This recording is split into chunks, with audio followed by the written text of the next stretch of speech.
Hola, ¿qué tal? Buenas tardes a todos, a presentes. Vamos a realizar esta presentación del libro Pacto de Amor. Y bueno, tengo aquí a mi lado también gente escritora, Alicia López Jiménez, de Mirando al Cielo, y Isabel Vega Castellón, especialista en el fenómeno Garabandal. Y bueno, el libro lo podéis comprar aquí en el FNAC, que está expuesto. Ahí en la entrada, bueno, la entrada ya al fondo a la derecha, creo que está el libro perfectamente. El libro, como veis aquí atrás mío, se llama Pacto de Amor. El dibujo que podéis ver está realizado por mi hijo mayor, en la actualidad tiene 14 años.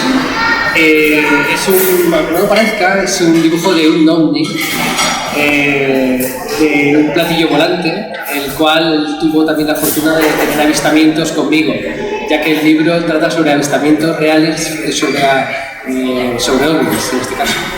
En el libro cuento mis experiencias desde el año 2015 hasta la actualidad, donde han transcurrido avistamientos no solamente individuales, sino con más gente, en este caso por ejemplo con Isabel, por ejemplo, que hemos tenido la suerte, ¿no?, de realizar en grupo o individualmente. Hemos tenido esa fortuna de poder tener una serie de avistamientos inusuales, ¿no?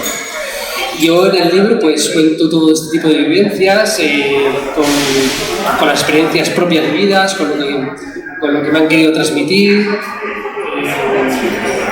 y bueno, con una serie de ideas simples que entiendo y que quiero que llegue a todo el mundo.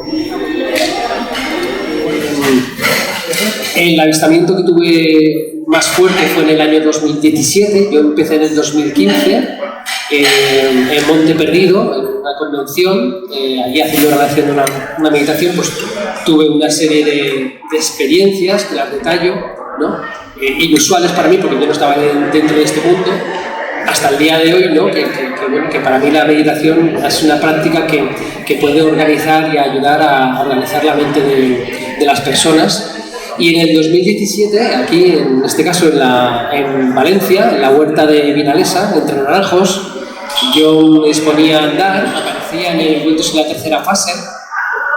Se habla en este sentido, y están haciendo una meditación, están mantralizando las señales de tan, tan, tan, tan, tan. En realidad es una mantralización que hacían para la conexión con el fenómeno ovni. Buenas tardes, Alicia. Claro. Buenas tardes, gracias. Bueno, mi nombre es Alicia López, y mi conexión con el fenómeno ovni, de lo que vamos a hablar aquí hoy, que es de las apariciones marianas de San Sebastián de Garabandal, yo también opino que más que religioso es algo que tiene que ver con el fenómeno ovni. Mi experiencia personal, cuando me enteré de ello y fui a Garabandal a investigar, lo que puedo contar, aparte de que el lugar y lo que allí ocurrió, que después mi compañera lo explicará al detalle, yo noté la presencia, digamos, de que estaban allí, como en muchos otros sitios, pues porque el día que fui al pueblo de San Sebastián de Garabandal, antes de llegar, una vez que ya estaba cerca de la zona, el reloj del coche, que era digital, se desconfiguró unas horas y se adelantó 3 o 4 horas. Y cuando fui a echarle una foto, aunque no le di mucha importancia, pero el gusanillo me decía que ahí había algo, el reloj del coche se había como digo, descolocado unas horas. Fuimos a San Sebastián de Garabandal y cuando estábamos arriba en Los Pinos, pedí una señal de que si una información que yo tenía trascendental para la humanidad era cierta, que por favor me dieran una señal. En este caso no dije cuál, ni... Ahí delante me arrodillé y no me puse a hablar con la Virgen, sino me puse a hablar con el universo y les pedí que si la información que yo tenía era para algo, que por favor me dieran una señal y que no tuviera lugar a la duda, o sea, que no fuera algo que yo dijera, bueno, sino algo, y eso que yo sé, esa información tiene una fecha. Nos fuimos de Garabandal y al día siguiente que íbamos a otros pueblos pasamos por la misma zona y el reloj del coche volvió a descolocarse, pero esta vez 16 horas y pico. Cuando me puse a echarle la foto me di cuenta de que la fecha había cambiado y la fecha era la señal del año que yo había pedido. O sea, me contestaron, me manipularon por segunda vez el reloj del coche, contestándome a mi pregunta y diciendo, sí, tienes que hacer algo con esta información, lo tienes que contar, lo cuento aquí. Entre otras cosas, este libro también lo podéis pedir ahí arriba. Y la señal fue bastante clara porque a día de hoy todavía no me explico cómo pusieron justo la fecha del año.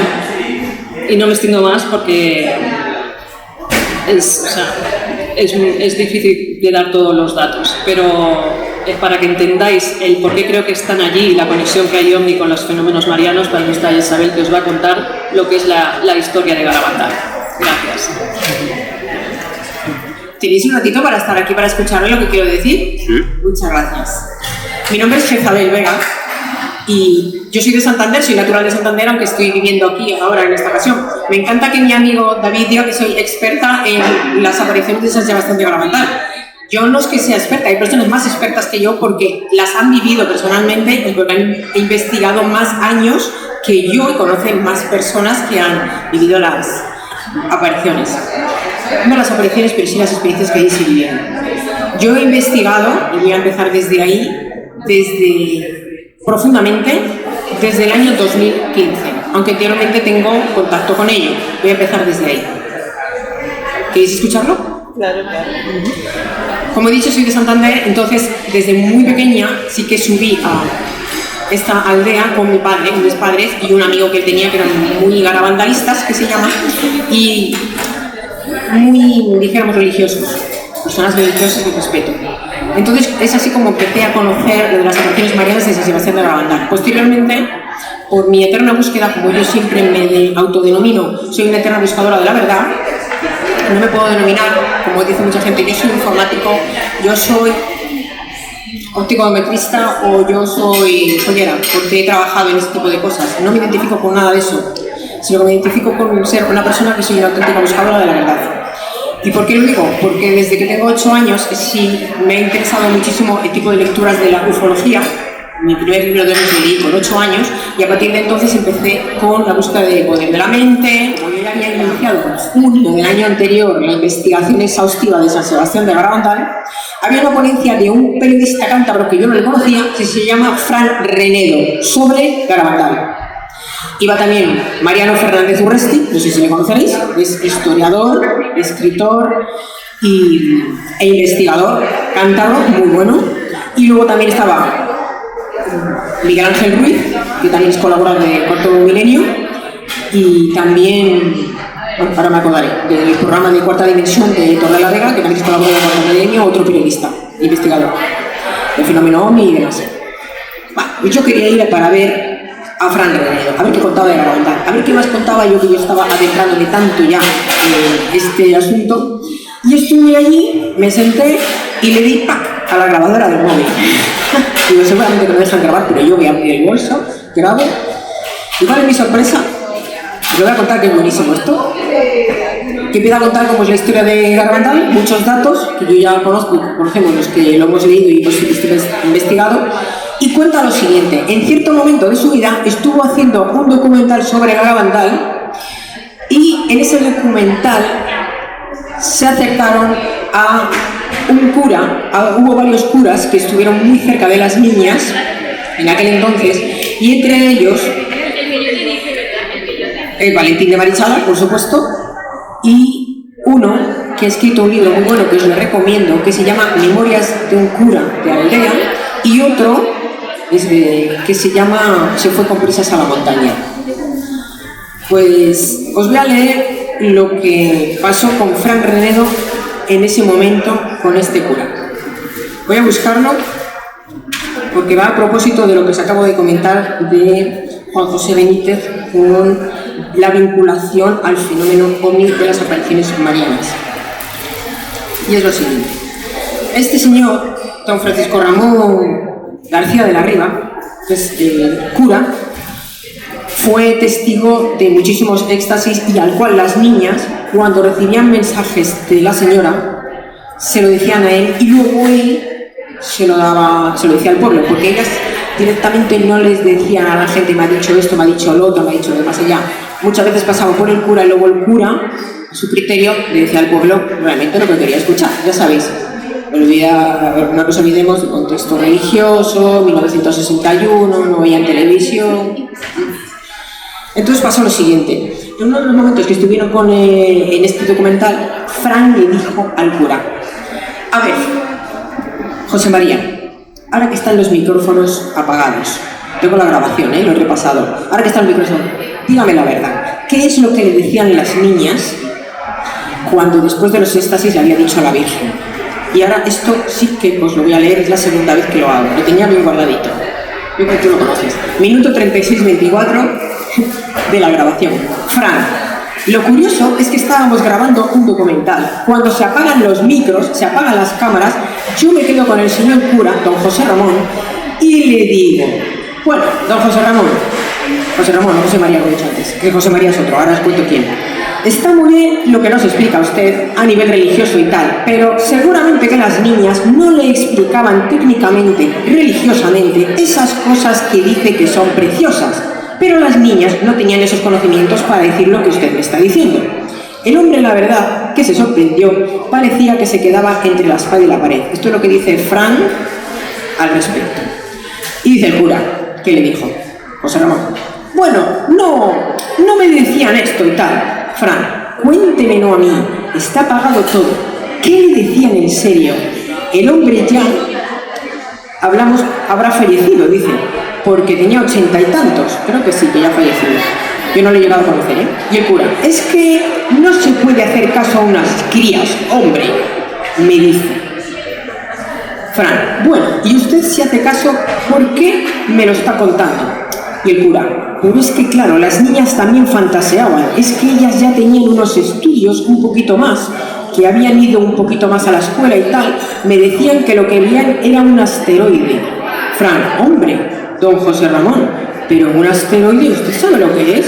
Es imposible un asteroide. Y el cura, pero es que claro, usted sabe que estas se fueron a vivir a Estados Unidos. Una se fue viviendo a Gijón, se fue a Vilés, que es Maricruz.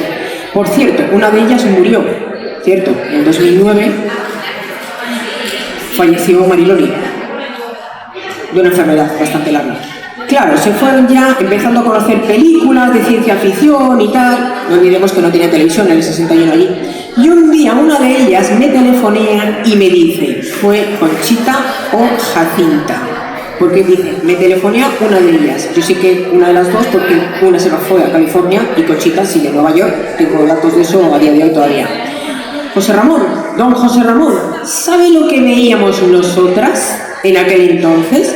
Estoy viendo una película de eso que salen como extraterrestres y naves y eso es lo que veíamos nosotras. Dice el cura. Fran, eso dicho por el señor cura delante de mí. No entro en una hipótesis válida o en una hipótesis no válida. Eso es lo que me decía don José Ramón. Y dice Fran, pero claro, fíjese usted qué disparate, me decía José Ramón. Esto dicho por las niñas. Bueno, ya mayorcitas. ¿Qué es lo que veían?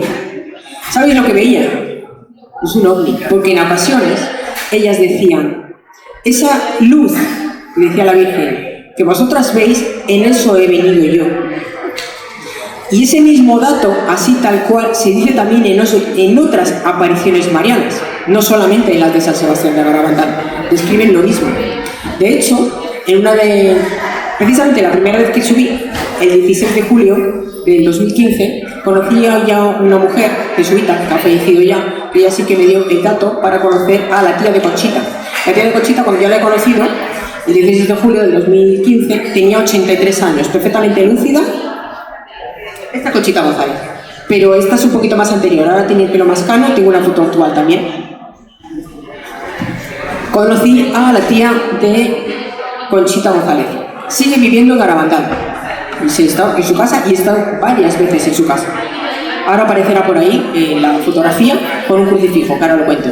La tía de Conchita González, y mismamente me lo ha dicho a mí en su casa, no he sido de oídas, no, me lo ha contado ella a mí. Ella era una ferviente creyente y muy religiosa, de hecho dice, no he viajado nunca a ningún lado porque tengo que dictar misa o hacer el rosario yo todos los días porque así lo prometí a la Virgen y yo se lo he prometido a Dios. Llevo allí 50 años dando rosario todos los días religiosamente en la aldea de Garabandal. Con un crucifijo, saldrá por ahí, que le dio el cura, don José Ramón, a ella, y era de Conchita. Ese crucifijo que tengo ahí, que le tengo fotografiado, que le tiene la tía, era el que tenía Conchita y daba a besar siempre a la Virgen y a los fieles. Ese es. Le tenía ella hacía ya 53 años. Bueno, pues ella tenía 83 entonces, todavía sigue viviendo, ahora tiene 92, sé que sigue en la misma casa, lo sé porque hace 2 meses ha sido la última noticia que he tenido. Y ella en su casa, atentos a lo que voy a decir ahora, a pesar de ser tan sumamente religiosa, era una persona muy sincera y honesta. Y a mí me dijo que mucho antes de las apariciones, y visto por ella y por mucha gente del pueblo, había avistamientos de luces extrañas en el cielo y por las laderas, de bolas de fuego. Y no solamente tengo este dato por ella, lo tengo incluso por otros testigos e investigaciones del propio Mariano Fernández Urresti. Allí conozco más personas que han tenido avistamientos ovni, en la que me incluyo. De todas las veces que he subido, yo he tenido 3. Yo he tenido muchos en mi vida, en muchos lugares, incluso en Monte Perdido, y allí he tenido 3. Ella misma dijo eso, y además, investigando y leyendo y buscando, los cántabros, en la época de los romanos, denominaron a las montañas más altas cercanas que están allí Peña Sacra, sagra o sagrada, porque era ya un lugar mágico. A mí esto también me llamó sumamente, poderosamente la atención, como dice aquí el amigo Fernández Bueno y Fran Contreras, que me cogí la palabra, y comencé a investigar por otro lado otro tema, que son las piedras o lugares de poder señalando ciertos lugares en la zona. Me entré también en este tema, buscando por el campo, por esto, por acá, por allá. Como no encontraba a nadie en el pueblo, no me decían nada. Es más, me decían, como sepa la Guardia Civil que estás buscando alguna piedra de algún tipo, van a ir detrás de ti. Entonces hice lo siguiente.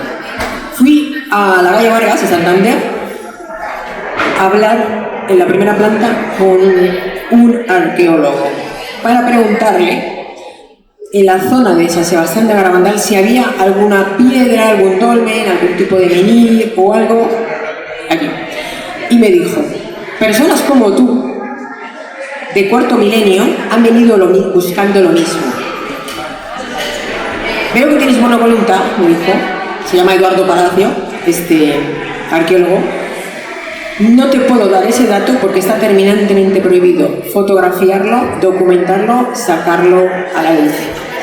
No te lo puedo decir, pero sé que vengas con un arqueólogo y me digas para qué. Yo no tenía eso, ni pagar a nadie ni nada. Entonces sí que me dio el nombre al menos de una de las piedras. Digo, mira, con este dato yo voy a buscar. Y empecé a buscar de otra manera, por internet y demás. Entonces di con alguien que no es ni de Cantabria, que me dio esa información y me habló del menhir de Sebrando, del círculo de piedras y del ídolo del hoyo, un hoyo de la Gándara. Me costó mucho, pero por los datos de esta persona al final lo encontré. Cuando encontré el primero, fue el menhir, además también fue a la vez de el hijo de Amalia Manzón, la hermana de Mariloli, la que falleció, una de las videntes. Amalia y Rosaura son hermanas de Mariloli, pero son 8 hermanos. Tienen hostería allí en Garabandal, yo me he hospedado en las dos, y Amalia, a través de su hijo, como Amalia no me lo quería decir, dice, no, ahí está el demonio, tal, ya sabéis, creencias y tal. Bueno, lo encontré el día 17 de noviembre del 2015, que fui allí a Garabandal con Ricardo González, José Felice, Rosa María Paraíso, Fran Contreras y Lorenzo Fernández. Bueno, al final encontré ese menir. No tengo la foto aquí, me parece que no lo he puesto. Y vimos sí que estaba como marcando alguna zona.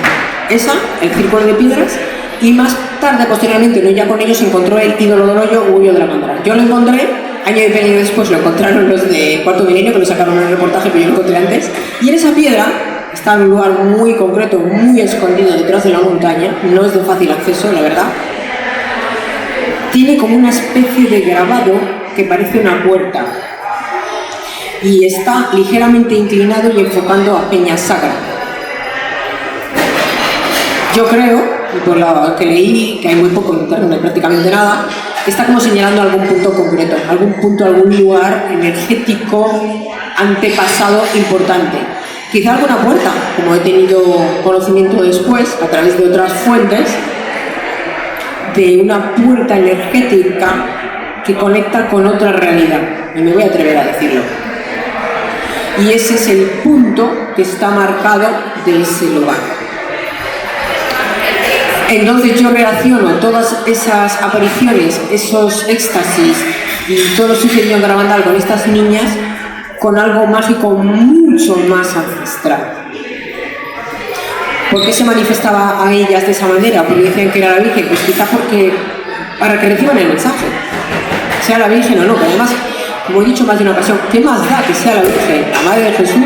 ¿Qué más da que sea una extraterrestre pleiadiana, una aponiana o el espíritu de la tierra? Lo importante es cuál es el mensaje que les dejó a las niñas y si a nosotros eso nos puede servir.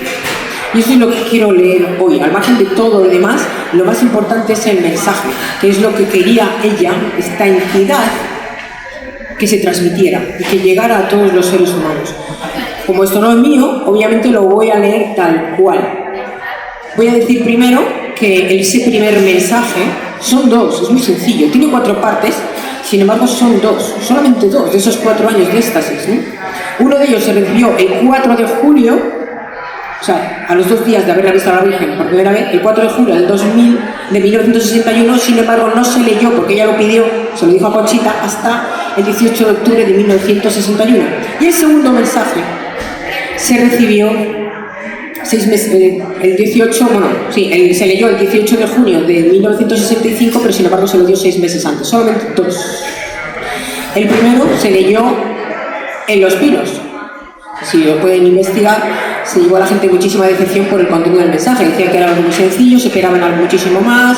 Fue en un día garrafal que llovía muchísimo. O sea, dicen, el gran milagro que ha ocurrido aquí es que a la gente no le haya pasado nada con todo lo que ha llovido. Pero claro, ya sabemos la zona que es que cae allí chuzos de punta. El caso es que mucha gente se decepcionó porque esperaban un gran milagro, aunque las niñas dijeron que no iba a haber un milagro. Milagro sí ocurrirá en el futuro, que eso vamos a ir después, porque son los mensajes que tienen. Y voy a leer el contenido de ambos. Para que no decir una palabra más ni una palabra menos sobre ellos, lo tengo aquí separado. Y sí que habrá salido por ahí que el contenido de estos 2 mensajes están además señalizados en una especie de capilla que hay nada más subir lo que es la calleja que es pues, el lugar donde hubo la primera aparición del ángel, que lo llaman ellas. A la segunda vez que se apareció, bueno, la primera vez que se apareció Virgen ya no fue con el arcángel Miguel, como decía, sino ya se apareció con otro ángel idéntico, eran 2. Y sí, el mensaje que le dio, lo voy a leer ahora, este día 4 de julio, le dijo a la Virgen, a las niñas, que era la inscripción que tenía este ángel, que decía que tenía una apariencia de 9 años, que primeramente se apareció el 18 de junio del 61. Estaba en latín, pero ahora se lo daba el día 4 ya en castellano para que lo entendieran. Y el contenido, a pesar de, como he dicho, que se llevaron mucha decepción, mucha gente de las miles de personas que acudieron allí aquel octubre, es el siguiente. Hay que hacer muchos sacrificios mucha penitencia, visitar al Santísimo frecuentemente, pero antes tenemos que ser muy buenos, y si no lo hacemos, nos vendrá un castigo. Ya se está llenando la copa y si no cambiamos nos vendrá un castigo muy grande. Esto lo leyeron en Los Pinos, en vez de la iglesia. En la iglesia el obispo dijo que ya no entraron allí nunca más, que había mucha gente, se agolpaba y tal, lo prohibieron. Entonces la iglesia tampoco entró ni la Virgen ni las niñas. Entonces se ha salido por ahí, en la capilla que hay arriba, está escrito esto. Y el segundo mensaje que se leyó posteriormente, el 18 de... fue el segundo, el último del 65, lo tengo por aquí, es bastante más largo y muy duro, hay muchísimo más. Pero lo más importante... Pero hoy no, por fascículo. Como yo no me quedo más. Por fascículo que es mucha información y nos saltan los plomos. Hombre, claro, podemos hablar del padre Andreu, del caso de... Mira, de verdad que no puedo estar más de acuerdo. De hecho, mis libros son canalizados y es exactamente eso. Va a pasar lo que nosotros creemos porque somos co-creadores. Hay una cosa con la que estoy totalmente de acuerdo, son hermanos galácticos, y desde las guerras de los dioses, que venía Arjuna en un caballo, en un carro de fuego, eran ya extraterrestres, yo estoy de acuerdo. Lo único que me rechina muchísimo es el vocabulario judeocristiano de castigo, pecado. Sí, así lo nombran, así. Sí, yo creo que ha metido mucha baza, como decía ella, que las niñas daban el mensaje, pero luego el cura traducía. Ahí ha metido mucha baza. La fuente de creación, la fuente de divina creación. No habla así. No Sí considera que el quizás pecado les hablaban ni un el poco en plan castigo. religioso porque si no las niñas se hubieran Claro, asustado, pero luego estaba la traducción todo eso, de la iglesia. Para mí está descontextualizado de la realidad de lo que hay. De No hay hecho, pecado. la iglesia salió tan mal parada que Garabandal es un lugar donde no está reconocido Ya. como aparición Es lo por la único que- iglesia. ni hay que Así que hacer no han más podido hacer un santuario, ni tiendas, ni nada. Igual también porque la infraestructura de las montañas les iba a salir muy caro hacer un centro comercial. Y ahí no han sacado tajada, de hecho, porque no les interesaba que la gente mirara para allá. Yo creo que por eso es el lugar elegido, que siempre han estado ahí, porque eso ha estado preparado para lo que tiene que suceder. Y como dice ella, que va a ser en nuestra vida, como le dijeron a las niñas antes de que muriera Conchita, esto está muy cerca. La siguiente fecha es este mes de abril o dentro de 2 años, en 2026. Claro, Después a mí ya no me cuadra, porque yo empecé en todo esto por el castigo, ni por el aviso ni por el milagro. Yo empecé por el final, por el castigo, investigando, fue lo que me llevó a mí a saber de San Sebastián de Garabandal. Y entonces allí, lo que he contado antes, lo que pregunté es la fecha, que yo entiendo que es la del castigo, si esa era la real, y me contestaron que sí.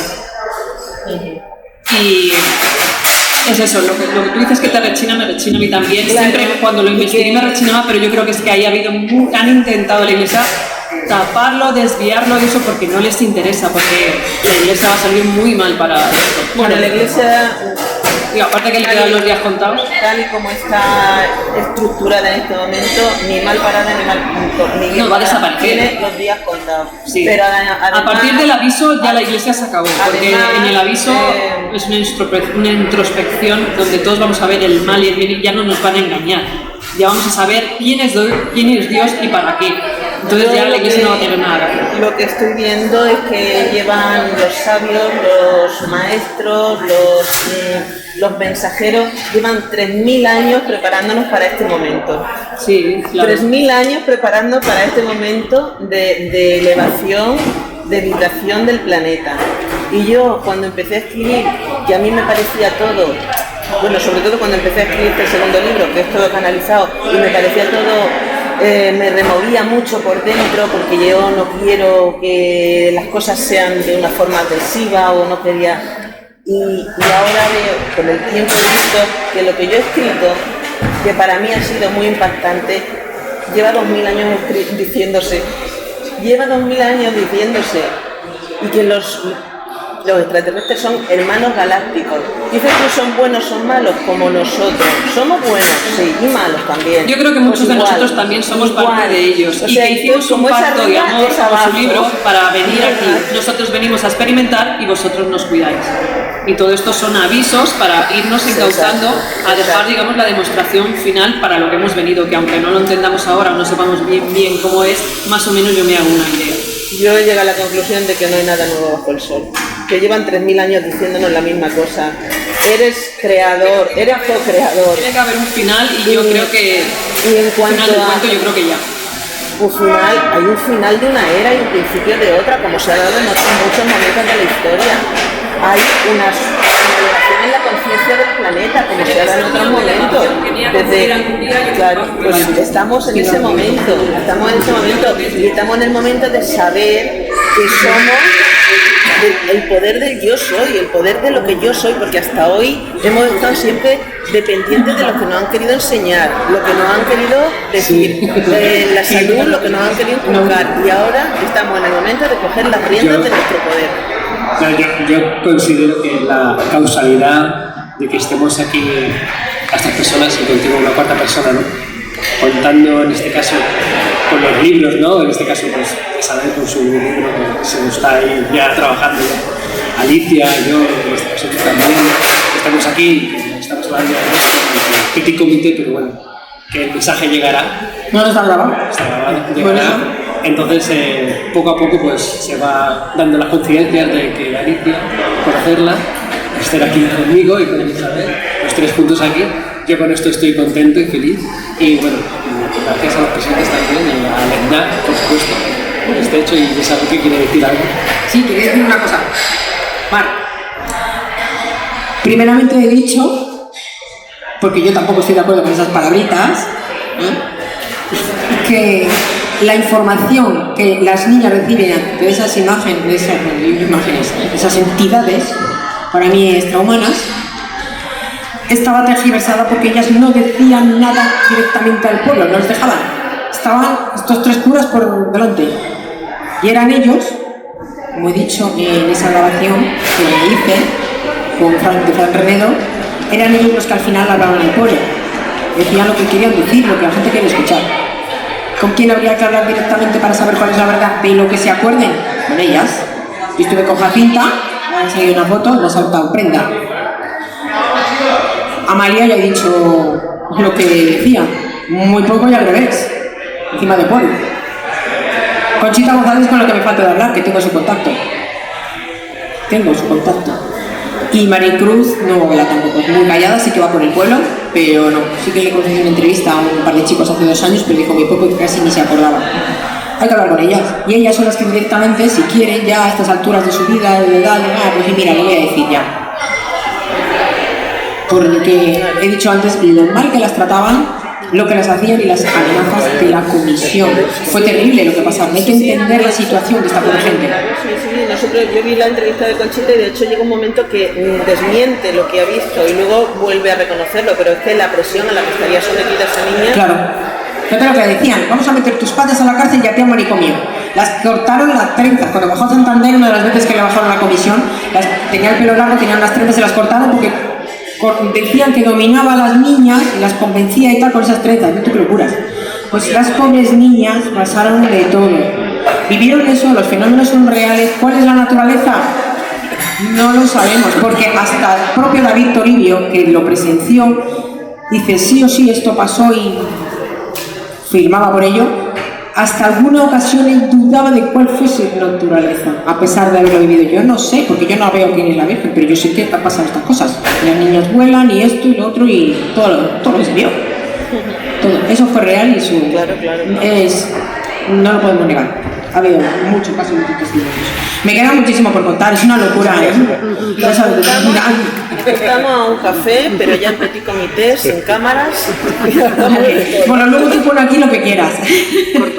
Bueno, muchas gracias a todos y por haber venido.